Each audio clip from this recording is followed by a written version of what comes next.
And now, Mike's thoughts. As NFL training camp starts to come to his peak, right? Week 2 is kind of the grinded out time. You've been battling the same guys for months now. You are trying to get a little bit of taste of preseason games, but you are basically getting tired of hitting the same guys over and over and over again. And the Dallas Cowboys they're not immune to this situation. There have been many camp fights the last couple days out there at Cowboy camp. Inter-squad fights. Defense versus offense, offense versus defense. The kickers are getting involved. The coaches are getting involved. But when you get back in the locker room, everybody's saying that this is a good thing. This means we're not going to take shit from nobody. We're not going to be anybody's little brother this year. We're going to be nobody's punching bag. So when we look around the league, there have been coaches out there. Coach Jonathan Gannon for the Arizona Cardinals. Sean McVay for the Rams. They're like, we don't want that here. You fight, get the F out of here. You are done with my training camp. But Mike McCarthy, the exact opposite. He's encouraging it. He's not shutting them away. He's like, no. I like the fight. He says, I enjoy the fight. I mean, he didn't come out and say that, but when you say nothing, you say a lot, right? So when we sit back and we think and we look at things, I am a firm believer of camp fights. Now, I'm not going to encourage my safety to knock out my wide receiver, but I'm not going to discourage it either. Why? Iron sharpens iron at the end of the day. I don't want no snowflakes on my team. I want some hard-nosed MFers. That is what I want. Each and every day, I want there to be a battle. I want there to be people fighting for spots on the field. I want to be looking at the long-term goal, and that is January, and that is February. It takes dogs to get there. It takes dogs to win 12, 13 games in the NFL. It takes dogs to be the hunted game after game after game. There is a reason why the Dallas Cowboys will be in the playoffs this year, and the Rams and the Cardinals won't be. There is a reason why the Dallas Cowboys will go to battle each and every day and give 110%, and the Arizona Cardinals and the Rams will not. Inter-squad, inter-team fighting is brothers being brothers. It gains that camaraderie. It gains that, hey, we're not so bad after all. There's a reason why the Arizona Cardinals will be 12 or 2 wins this season. Maybe 3. Maybe we'll give them 3. Give me some more camp fights. I love it. I love it, and I want some more of it. If you don't love camp fights, you don't love winning. It is simple as that. Simple as that. Cue that intro. Are you ready for the best damn radio show on the planet? Man Hour Nation, rise up.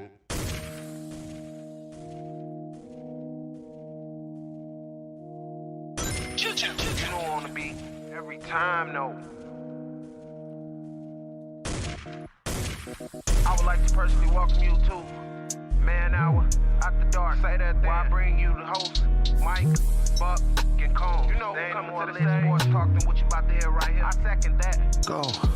You know that it's us when we talking about sports. Giving you facts on the field to the core. Tune in, we need the support. 1 hour too short, then listen some more. On all your stations, not dropping no music. Starts like Adidas, but Nike just do it. Down 4 in the 4th, we go for the win. Michael 2 seconds, we taking it in. Buck, Mike, and Combs, you know what's going on. Man, now we're After Dark, no LA, we the big spark. No 4th and inches won't cut you short. Got the best talking, it's all sports. Buzzing more than buzzer beaters. We coming live all through your speakers, go. Sometimes, guys, you just gotta let the beat build a little bit. Give him a black screen and keep the people guessing. Oh, wait, what's going on? What's going on? What is up, Man Hour Nation? Michael Blackosh here with the Man Hour Show. To head over to manhourradio.com. Check out the merchandise page or check out the blog section as well. New merch is dropping. We're having Team Murray merch drop all weekend long. So if you're a Patriots fan, it's going to say Patriots football on it with the Patriots logo on it. Nice, simple, nice and clean for a very good price. Cowboys fans, Chiefs fans, Houston, Texas fans. Hell, I don't know how far I'm going to get down the line tonight at work. But check it out. Team merch is coming, guys. We had a little falling out with the person that was supposed to make the team merch. AKA, he wants to ghost. But hey, it is what it is. It is Friday, guys. Happy Friday. It is Fan Interaction Friday.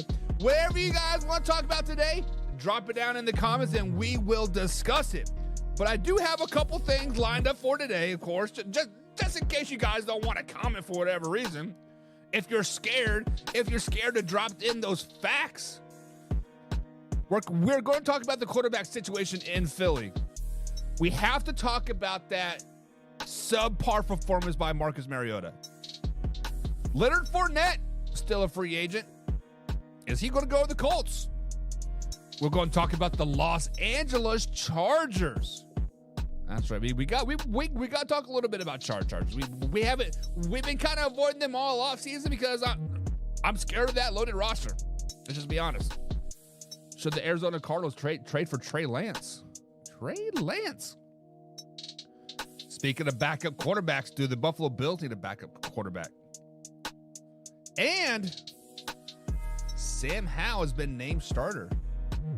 We will talk about that.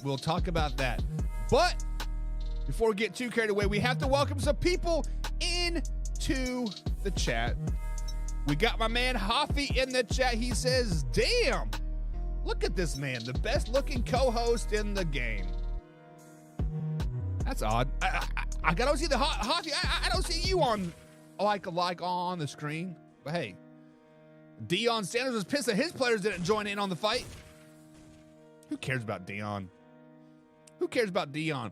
Warren Evans is in the chat. Whoa, that is tiny. Let me see if I can bring up the other screen and pull it up. 95150. Oh, do you guys hear those sirens outside? I don't know what's going on, but that kind of freaked me out. That's literally right outside. Wow, that guy is flying. But anyways, Warren Evans says the Cardinals aren't missing the playoffs because they aren't fighting in camp. They will miss the playoffs because of bad decisions made by the organizations. Ram missed the playoffs because they sold out for a Super Bowl and now suffering the consequences. The Cowboys won't get past the divisional round because they are the Cowboys. Warren Evans with the shots fired already. So basically, Evans said everything that I need to know. He says the Cardinals aren't missing the playoffs because they aren't fighting in camp. They'll miss the playoffs because of bad decisions by the organization. I'm kind of curious of what bad decisions by the organization you're referring to, Warren. Are you referring to the bad decision of drafting Kyler Murray? Are you referring to the bad decisions of hiring Cliff Kingsbury as a head coach? Are you referring to drafting of Josh Rosen the year before Kyler Murray? You spent back-to-back first-round picks on quarterbacks. Was it the bad decision of firing a first-year coach? We need to give him a chance to put his organization in. You had a chance to bring in Cliff Kingsbury. I forget the coach's name that was only there for a year, but it was I don't even remember. Or is it the bad decision of letting DeAndre Hopkins walk away? Is it the bad decision of bringing in James Conner? What bad decision are you referring to, Warren, for the Arizona Cardinals? I'm kind of curious about that. What bad decision are you referring to? And then he says the Rams may miss the playoffs because they sold out for a Super Bowl and now they're suffering the consequences. I can see where you want to go with that. However, Warren, I think deep down, we will break down the Rams starting next week. After week 2 of the preseason here, I'm going to go back and redo all of my picks because things have changed, right? Some roster moves and quarterback situations, etc. I think the Rams are going to possibly make some noise in the NFC West. I really do. I really, really do. But whatever. It is what it is. And the Cowboys won't get past the divisional round because they are the Cowboys. I am sick of this narrative. The Cowboys are going to go to the NFC Championship game, baby. Mark it down, Warren. Mark it down, mark it down, mark it down. Hoffy, Jesus. Marcus Mariota will take Hurts' starting job by week 4. Okay. We will talk about that coming up, Hoffy. Tim McWaw is in the chat. What is up, Timmy? You bastards, you killed Timmy. When are teams going to learn drafting small quarterbacks don't work? Did y'all see Bryce Young fly from DNs hitting him? So I did watch the Panthers play, was it the Jets? I think it was with the Jets. On like 11 snaps, he had 4 quarterback pressures, and he was getting hit all around. Yes. Bryce Young is going to be, I think, either really, really good or really, really, really bad. I don't think he can be a scrambling type of quarterback and take all those hits. But if he could develop a nice pocket presence, a nice pocket passing game, much like Drew Brees, he could have a long-ish career. Now, what is considered long for quarterback terms? I'm not for sure what long-term for quarterbacks are now, because we're seeing them 15, 16, 17, 20-plus years, right? I feel like if Bryce Young can get past that Kyler Murray, 5-year mark without getting like a serious injury like the ACL tear that Kyler Murray has suffered, I think Bryce Young will be okay. He just has to get past that point. He has to learn how to, like, the one thing that small guys do really, really well is they never take hits square on. What prolonged Darren Sproles' career for so long? How many times did you see Darren Sproles get hit square in a game? Maybe one time in that bad screen pass when he was with the Saints. Like, Darren Sproles is very, very shifty. He's like 5'7" or 5'6", and you can never hit him square. And I think if Bryce Young can develop that, never hit him square, so you never get that full blunt of a hit, that will definitely prolong his career. And it may appear that he's getting hit hard, but when you graze him in the leg and he kind of goes flying, I guess, like, it is what it is. Tim also says, I think he'll be good until he gets hurt. He's amazing, but he's so tiny. It's just pure physics. Very, very true. Like I said yesterday, I am very intrigued to see him play in this game too. I want to see him develop that nice little pocket passing game that many smaller quarterbacks have to develop. And I'm not for sure if he can do that, to be honest with you. I'm just like, it is what it is. We will see what he can do moving forward, but I am very intrigued to see the Carolina Panthers' growth as a team. I am very excited to see the growth of Bryce Young this next preseason game. And I want to see him do well. Sound like he's talking about Max manhood.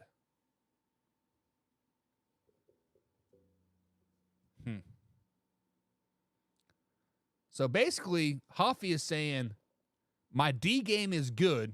My D game is strong. It's just tiny. How would you know about my D game there, Hoffy?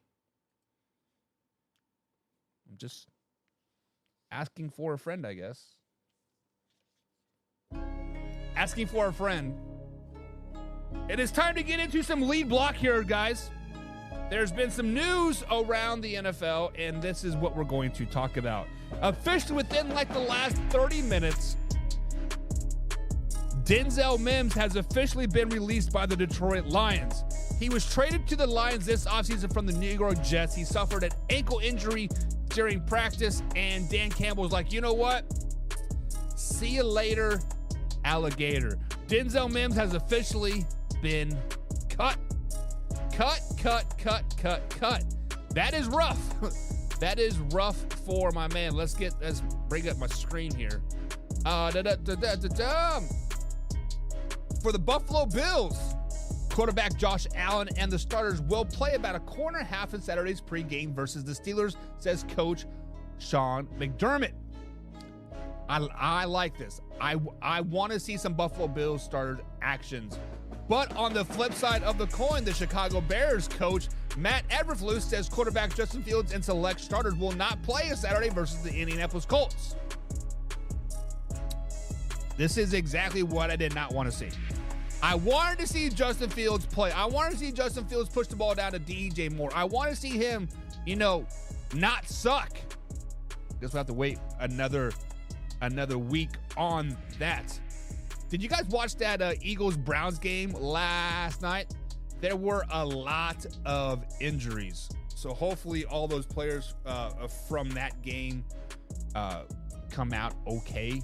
Denver Broncos running back Javion Williams is expected to play 10 to 12 snaps on Saturday against the San Francisco 49ers, Coach Sean Payton told reporters. However, the other starters are expected to play 20 to 24 snaps. Let's see some Russell Wilson. Let's see him. David Bakhtiari missed practice for maintenance reasons, but will practice today, per head coach Matt LaFleur. Houston's quarterback first-round pick, C.J. Stroud, will start Saturday's contest versus the Miami Dolphins, head coach DeMeco Ryans has announced. Kansas City Chiefs fans, head coach Andy Reid told reporters Saturday that starters will play the first half of Saturday's game versus the Arizona Cardinals. However, Patrick Mahomes and some other starters are expected to play less, all depending on the flow of the game. Love to see me some starters play in preseason 2 game because I want to see them rest for preseason 3, but that's just me. The New York Jets have activated running back Breece Hall off of the pup list and will be activated later this week. Get that man some carries. Use him and abuse him. San Francisco 49ers head coach Kyle Shanahan told KNBR that quarterback Brock Purdy and the starters offense might play a series or 2 against the Denver Broncos. Come on. Give Brock Purdy some reps. Kenneth Walker III was a full participant in Wednesday practice for the Seattle Seahawks. That's great news. And Russell Gage suffered a torn patellar tendon on Wednesday practice and will be out for the 2023 NFL season. That is tough news coming out of Tampa Bay, because I thought Gage was going to have a breakout year. I really thought Russell Gage was going to be that nice 1-2 punch with Mike Evans this year, taking away that spot from Chris Godwin. But we'll have to wait another year. That is it for the lead block here, guys. It is time to get into the main segment of the show. And it is a little bit of if, and it is a little bit of then.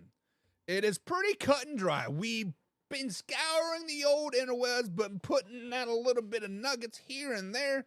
And we want to know, if this happens, then what? For example, if Hoffy talks about my manhood one more time, then I'll put it in his booty hole. Can I say that? I don't know. Like, I don't know what I can and cannot say anymore. Like, what am I supposed to do with my hands? I don't know. It is what it is. It is what it is. Last night games, guys, the Browns versus the Philadelphia Eagles had a lot of injuries and a lot of head-scratching moments in that game. One in particular is when the Cleveland Browns brought their safety down into the box and brought a linebacker off of the edge. Marcus Mariota from like the half-yard line wants to check to a running play and they get a safety.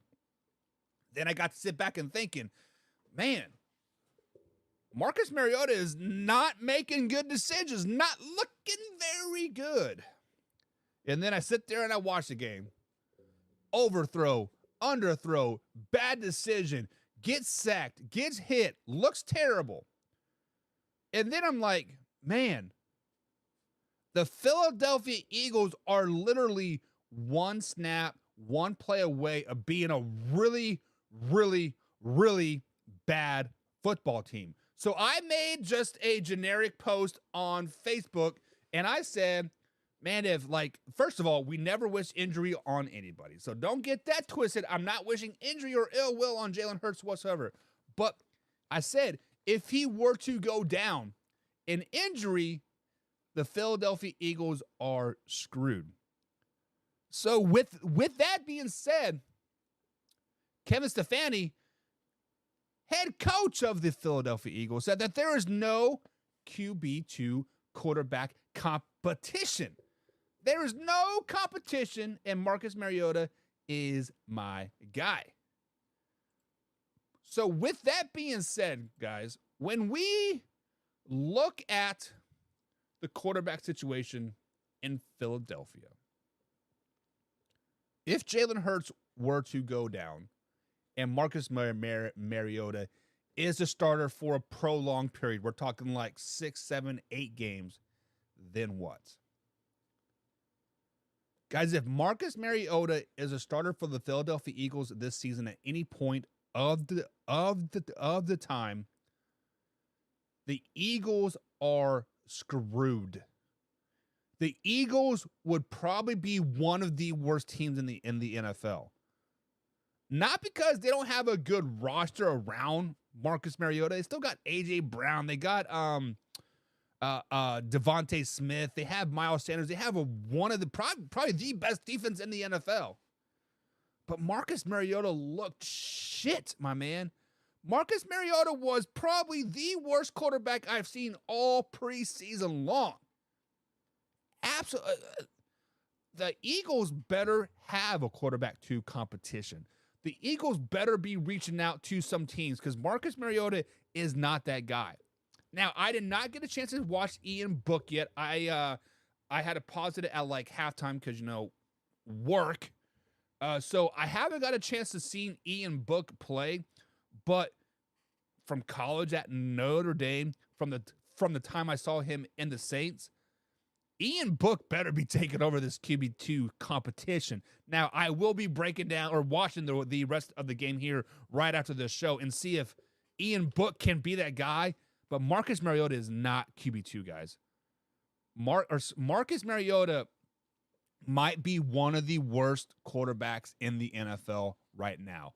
If you look at all 64 spots, starters and backups, Marcus Mariota is probably number 65. He's terrible. Just did not look good at all. Danny Hooker's in the house. He says, West Virginia in the house. What's up, Danny?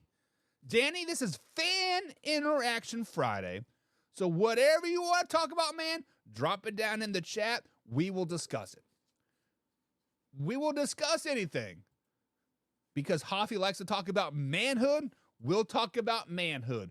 We want to talk about the Cardinals missing the playoffs like Warren did. We already talked about that. But this is what I wanted to bring up. Marcus Mariota will take Hurts' job by week 4. If I have never seen a troll before, this statement wins the game. This statement right here breaks the internet.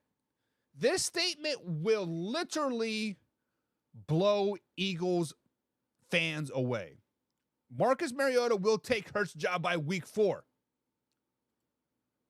Have you guys seen that meme says trigger a fan base in one sentence? Hoffy, you triggered a whole fan base by one sentence. You did it right there. Marcus Mariota will take Hurts' job by week 4. Also, trigger a whole fan base of Buffalo Bills. Apparently, they don't understand jokes. They don't understand memes. I posted a silly meme about Josh Allen about how he has basically never won anything. And Buffalo Bill fans are pissed.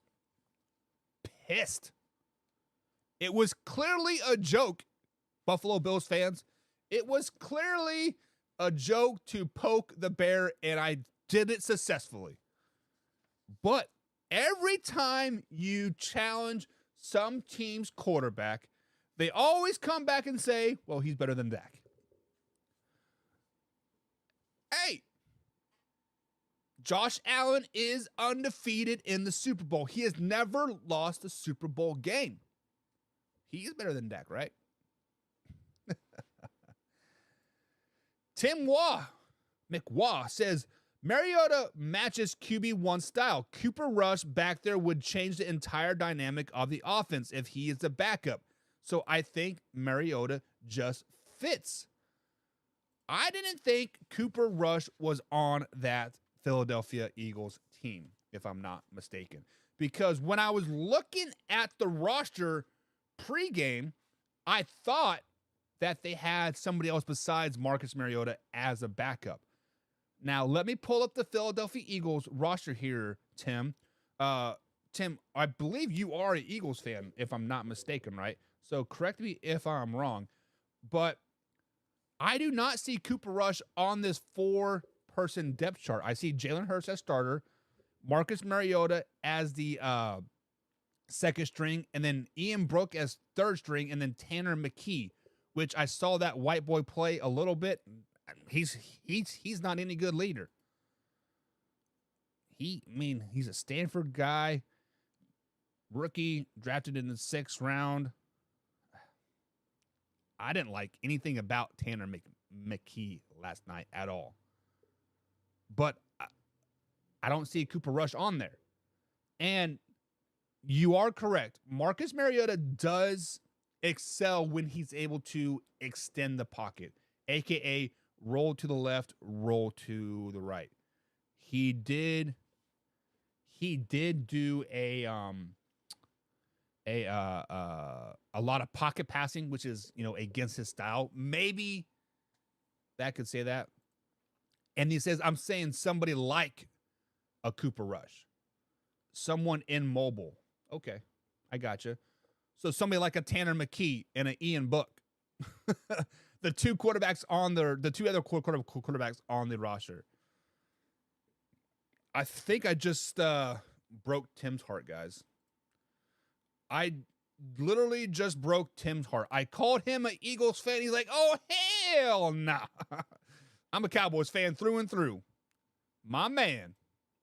Welcome to Cowboys Nation, baby. If you guys want to talk a little bit of Cowboys, we could definitely talk some Dallas Cowboys if you want to. Talk about whatever you want. Fan Interaction Friday. We talk about anything you want, when you want, how you want. Because that is what we do on Fridays. That's also what we do on the after show, guys, which is coming next week. Next Monday, 10 p.m. East Coast time. I'm opening up the platform for anybody out there that wants to join the show. I'll post a link at facebook.com/Man Hour NFL Talk. And if you want to join the show, if you want to talk your shit, click on that link. I'll welcome you on the screen. We'll have a nice civilized conversation. And if I feel like you're being a little a-hole, I will be like, record scratch, and then get a little bit of rim shot, and then get you out of town. No, but seriously, guys, starting next Monday, 10 p.m. East Coast time, right here on whatever platform you're listening to us on. After show is back. We're just going to sit back. We're going to chill. We're going to have some brewskis and talk NFL. We'll talk about anything you want, when you want, how you want, whatever you want. So, this just popped up. He says, yes, let's talk about Deuce Vaughn. My man Deuce Vaughn from the Kansas State University, all 5'4" of himself. A little shifty Darren Sproles 2.0. My man, Deuce freaking Vaughn. He says, I saw a poll with 15,000 votes for the games last weekend, and Deuce Vaughn was the winner for the most standout player. So excited about the little dude with Pollard. So, if you guys had a chance to watch any college football last year, like rewatch games, right?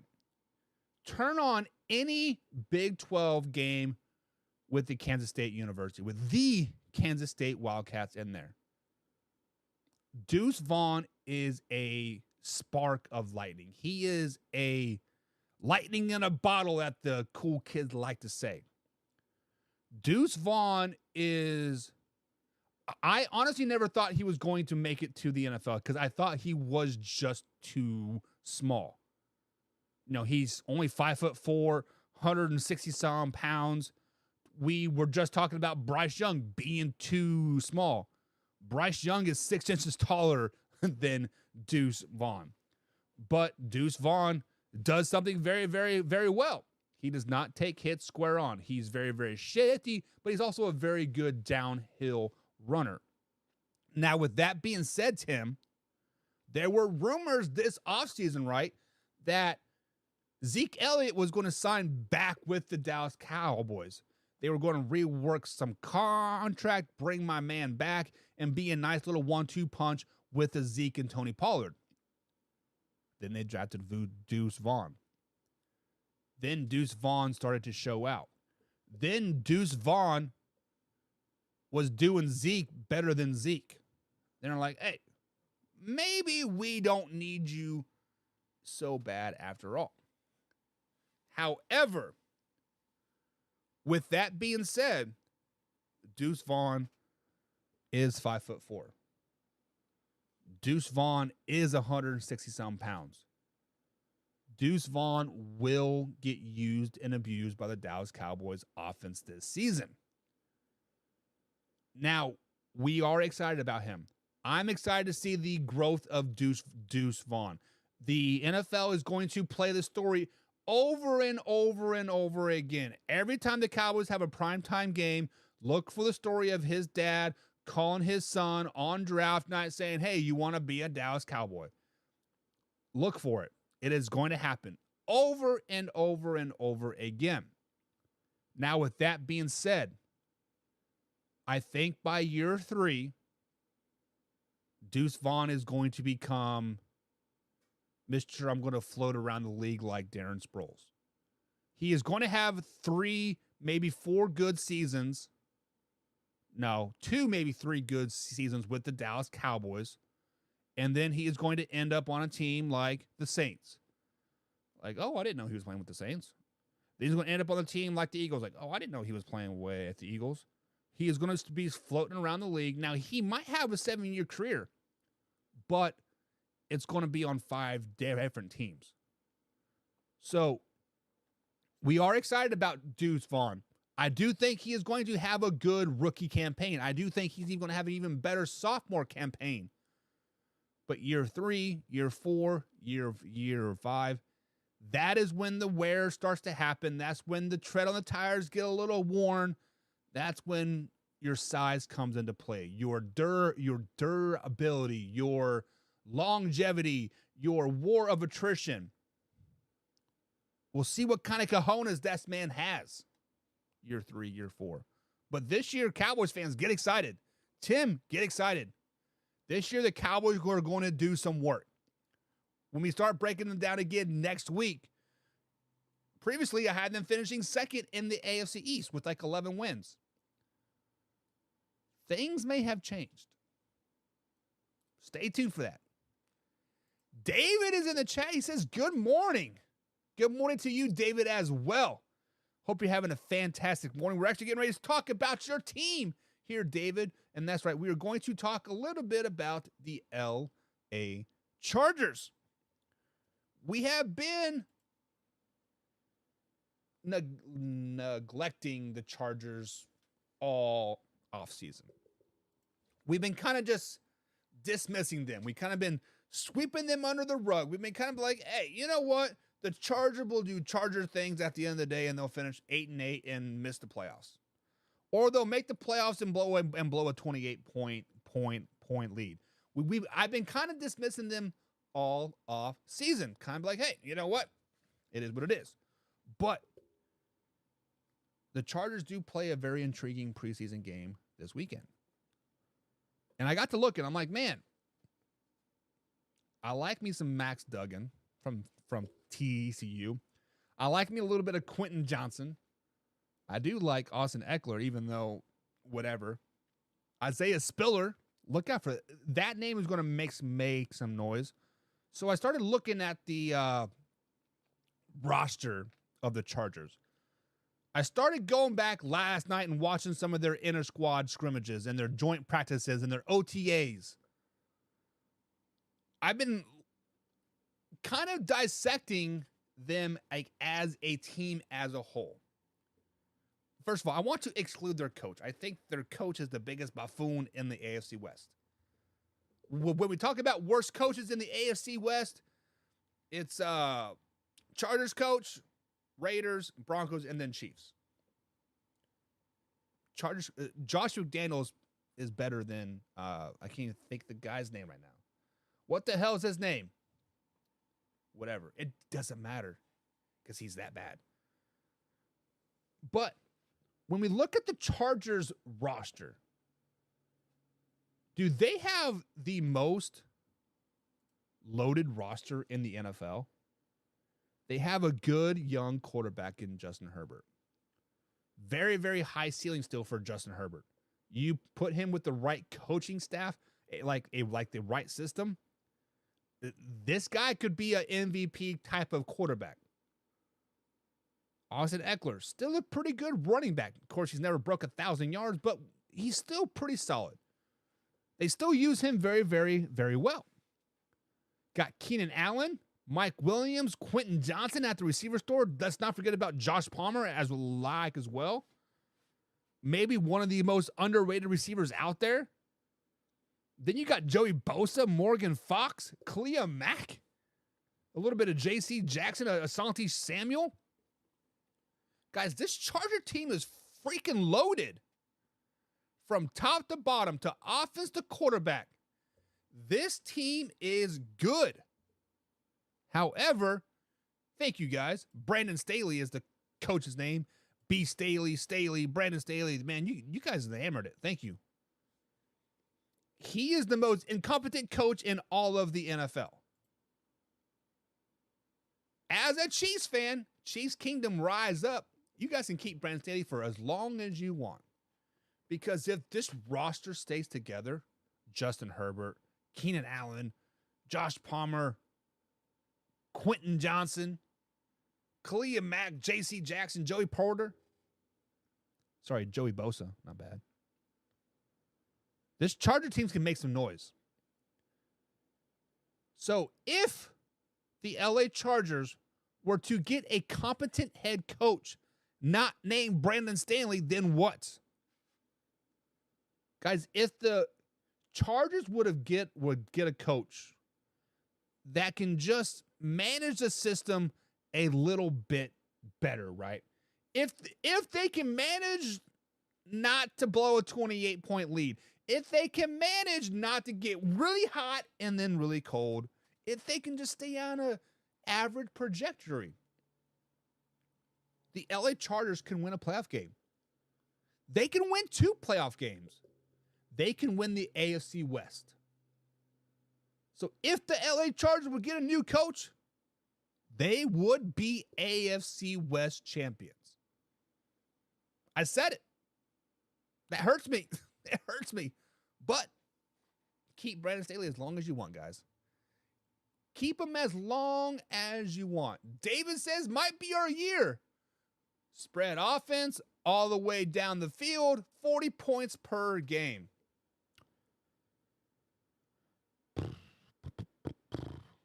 I'm not buying it, David.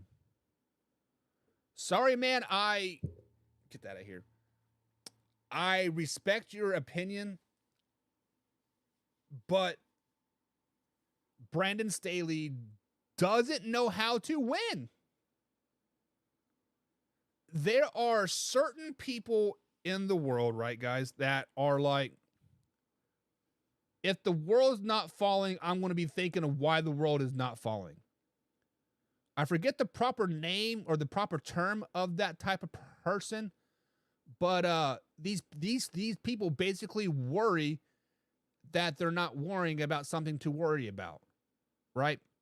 And I feel like Brandon Staley is one of those guys. He gets the lead and he sits back and he thinks like, man, what's going to happen now? Am I doing something wrong? Like, is she looking at me weird? Like, he's always looking for the other side as like, when's the shoe going to fall? When's the shoe going to fall? When's the shoe going to fall? And when a good coach has a 20-point lead, a 10-point lead, the foot stays on the gas and say they're going to keep doing what they're doing. And the Kellen Moore is the undercover head coach, says David. All right, let's talk a little bit about Kellen Moore. Okay, let's talk a little bit about the former Dallas Cowboys offensive coordinator, Kellen Moore. Let's talk about, quote, the hottest head coaching candidate 2 years ago and never got a job. Let's talk about Kellen Moore. Do you guys remember when the Denver Broncos job was open and it was between Dan Quinn, Kellen Moore, and Nathaniel Hackett? Dan Quinn excused himself because I feel Dan Quinn is the de facto head coach for the Dallas Cowboys right now. So it was basically between Kellen Moore and Nathaniel Hackett. Kellen Moore was supposed to be the young, hot guru. He was supposed to change the NFL. He was supposed to do things that Sean McVay did for the LA Rams prior, right? He was supposed to do what Kyle Shanahan has done for the San Francisco 49ers. But Denver Broncos, that's right, the Denver Broncos, the worst team in the AFC West. Arguably one of the worst teams in the AFC. Arguably one of the worst teams in the NFL. Decided to go with the offensive coordinator from the Green Bay Packers. Yes, he did win back-to-back MVPs with Aaron Rodgers. I mean, he helped Aaron Rodgers win back-to-back MVPs, I should say. Yes, he did have one of the best offenses in the NFL. Yes, he did transcend the Packers to NFC Championship year after year after year. 2 years in a row, I guess. But one of the worst incompetent head coaches of all time, Nathaniel Hackett. Kellen Moore got overlooked by Nathaniel Hackett for the Denver Broncos job. Now, a couple years have passed, and we have learned Kellen Moore does not know situational football. Last play of the game last year. We need 10 yards. Dallas Cowboys. Tim, you should know this. The Dallas Cowboys need like 10 yards to get a first down to kick a field goal to beat the San Francisco 49ers and win the divisional round to go play the Philadelphia Eagles. What do? They run the swinging gate and put Zeke Elliott at center. Are you telling me they practiced this play? They're like, hey, this trick play, let's put it in our back pocket. This is going to win us the game. That's your boy, David. Kellen Moore. He said, let's run a swinging gate. Let's put Zeke Elliott at center. Put him one-on-one with the linebacker. Zeke got knocked flat on his ass. Sacked. Lost the game. Previous year, they're driving down the field. I think it was against the San Francisco 49ers again. Driving down the field, pass the ball to a receiver. I can't think of his name right now. They're hurrying. They're trying to snap the ball, but the referee never touches the ball, so the ball never gets set. So therefore, the play clock runs out and the game is over. As a undercover head coach, as your words, David, not mine, your team, your players have to know the rules. Your team, your players have to know situational football. Your team, your players have to understand how to win a game. Every day, we do situational football for my team. Every day, I put us in situations at the end of practice where it's go, go, go, go, go, go, and it's a teaching moment. We did it in college. We did it in the CFL. We did it in the AFL, and I do it at the high school level. The simple fact of the matter is Kellen Moore is not a good coach. He might be a good X's and O's guy. He might be able to draw up some killer plays, but he cannot execute. He cannot execute. His time has arrived, says David. Kellen Moore will be your new Andy Reid. You got to believe. I don't got to believe anything because I know this is an NFL show, but I'm biased to my Kansas City Chiefs. I'm sorry. But Andy Reid has been doing it for so long that I don't think anybody can repeat what he does. He just has that special mind. Tim says, I will say Kellen Moore got some shit, but he coached the number one offense in the league multiple years. Like I said, Kellen Moore is a good X's and O's guy. The numbers are out there. But when it comes down to situational football, where do the Chargers fail? The Chargers fail at situational football. They fail at executing some of the dumbest things. What does Kellen Moore do? He fails at explaining how to execute some of the dumbest things. Now, what's the word I'm looking for? Kellen Moore could be that guy. I'm not trying to knock him before I see it.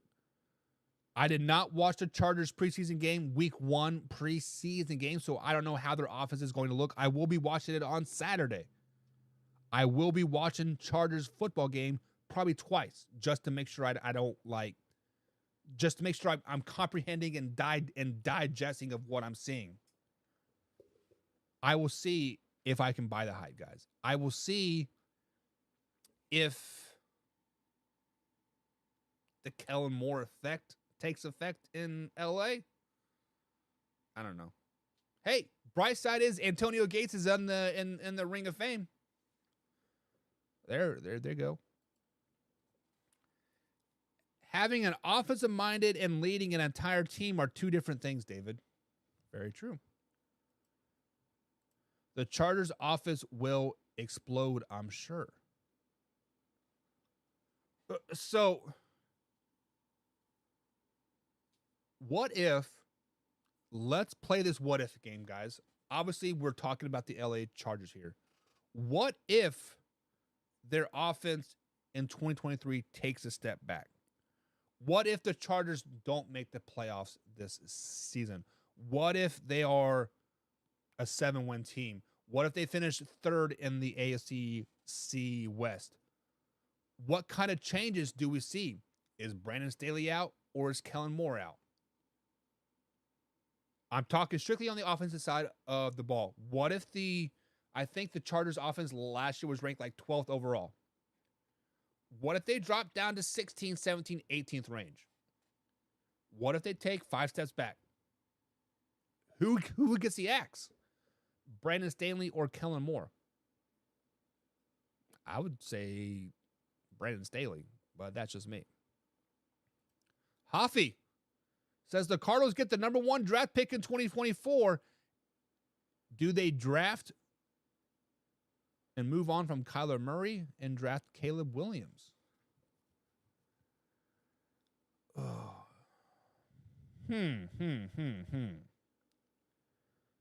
So I was actually going to discuss it's not the Carolina Cardinals, the Arizona Cardinals coming forward, actually, Hoffy. And this preseason game moving forward is big for Colt McCoy. It is big for Clayton Tune and David Blount. Kyler Murray is going to be out. He should, depending on how the Arizona Cardinals season goes, I think he should just miss the entire 2023 season. Because let's say in a roundabout way, the Cardinals are doing well. They're 5-3 going into the bye week. Kyler Murray is back 100%. Do you want to insert a quarterback that hasn't got you there? I'm not 100% sure on that.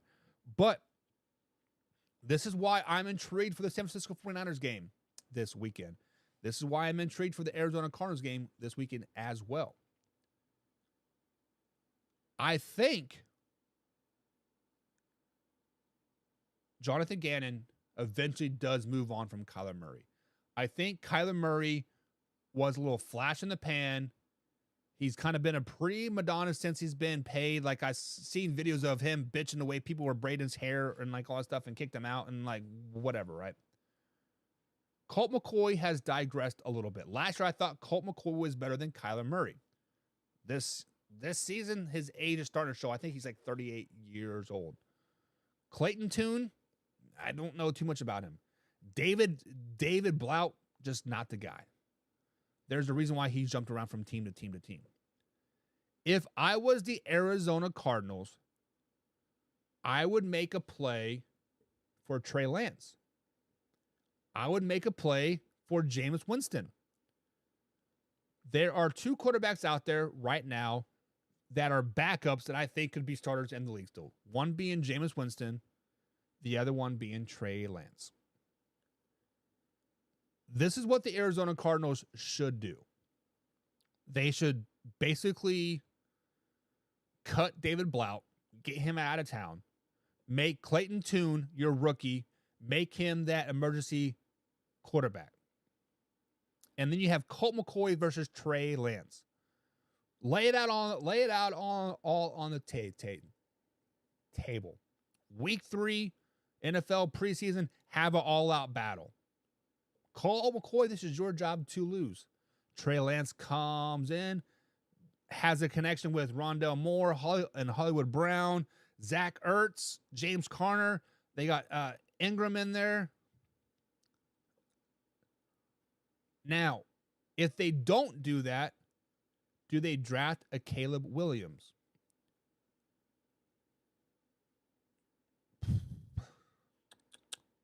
I think Tim said that nobody would move on past Caleb Williams. See, I don't know. I have not watched enough Caleb Williams football to see if he would be a good fit in the Jonathan Gannon offense. Now, obviously, you want to cater your offense around your best players, right? Like, that is what makes good coaches great, is the ability to see this player can roll the pocket really, really well. Let's, cater the offense, or let's start making an RPO offense. This player is a really good pocket passer. Like, maybe RPOs aren't our thing anymore. Like, they have really good transitions, right? Can we waffle around this answer, Hoffy, and say, I don't know? It all depends if Kyler Murray comes back this season and like how he looks. So let's put a thumbtack in that comment and figure it out later. I saw this one here. David says, to me, Caleb Williams is the next Mahomes. So let's flash back to Patrick Mahomes' college career down at Texas Tech. Had the opportunity to watch him in person many, many times, being a Kansas State fan, being a Kansas State alum. Patrick Mahomes was not good in college. He was not good. He had a strong arm. He made some impressive throws that were just pure jump balls, and basically the wide receivers out athletic the other guys. Basically, what it comes down to. So when people are saying he's the next Patrick Mahomes, yada yada yada, or why did we pass on Patrick Mahomes? Many people passed on Patrick Mahomes because he was not a good quarterback in college. Look at his stats. Go watch his tape. He was not, he was good. Like, don't get it wrong, but he was not a top quarterback in the draft. He was not the best quarterback in college. Hell, he was like third in the Big 12, maybe. So, like I said, I have not watched enough film on Caleb Williams enough to know what his abilities are. So, I cannot effectively answer this question about Caleb Williams moving forward. I'm just going to be flat out honest about it. Jameis Winston, yes. Trey Lance, no, he says. The difference between Jameis Winston and Trey Lance is a lot of age. Winston is entering his 7th year in the league, 8th year in the league. Trey Lance is his 3rd year. Which one has more tread on the tires? Isn't it wild that the Dallas Cowboys are in the NFC East sweeping the Carolina would make so much more sense, or swapping them with Carolina would make so much more sense. But the NFL will lose those rivalries they love. Same can be about KC in the West. Same can be about the Rams in the West as well when they were in St. Louis, right? I've seen many posts about this, like about conference realignment stuff, right? And then about expansion teams coming to Mexico and Europe and how it would affect yada, yada, yada. So how the NFL works is, you have your division games, you have your 6 division games, and then this AFC division plays this NFC division, all the games, and then some random conference, let's say the West and then the East, that first place team plays that first place team, second place team, et cetera, et cetera, et cetera. So yes, it would eliminate some of the division rivals. It would eliminate the Chiefs versus the Raiders. It would eliminate, the Cowboys versus the Eagles. But when we think about conference realignment or division realignment, it does make a little bit of sense.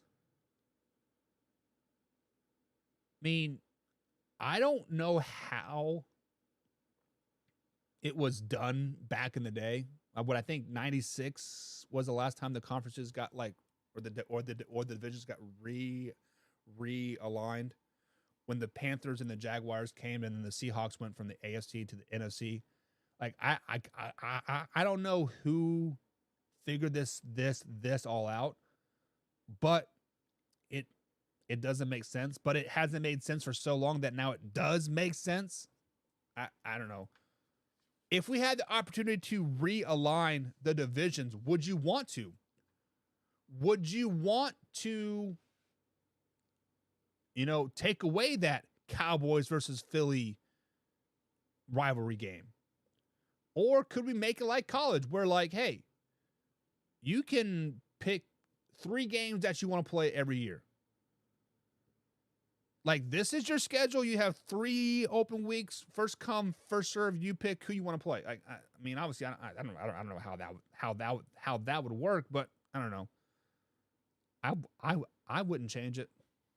But last question of the day here before we wrap stuff here. Fan Interaction Friday, guys. Thank you for interacting with David, Tim, Hoffy, Arthur Brown, all those good gents out there. Thank you guys for all the comments and questions today. Question: should the Commanders change their name again now that they have new ownership? I don't care, to be honest with you. I actually read a story, I think it was on ESPN.com, where the Indian tribes in that area are reaching out to the owner group to say, we want to go back to the Redskins. The Redskins wasn't a bad name. It was glorifying us, and we want the Redskins name back. Every time a team gets a new owner, shouldn't you Do you want to change the name? No, because the brand is already established. The brand is already there. So if it's the Redskins, I bet you Redskins, Washington fans would be ecstatic to go back to the Redskins. The football team, no. The Commanders starting to grow on me like a little bit.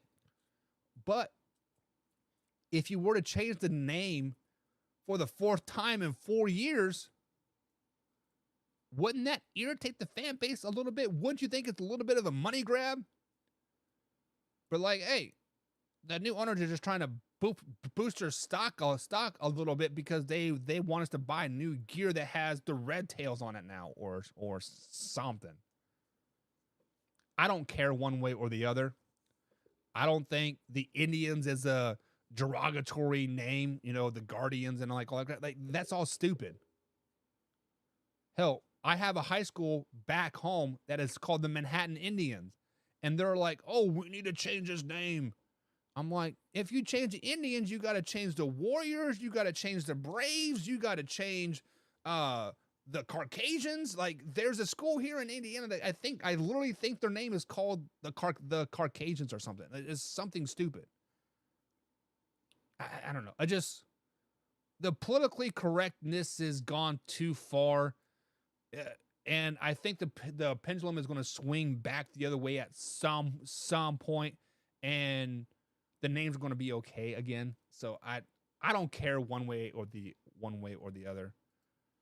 Yes, but everybody hates the Commanders, and the world is too woke to go back to the Skins.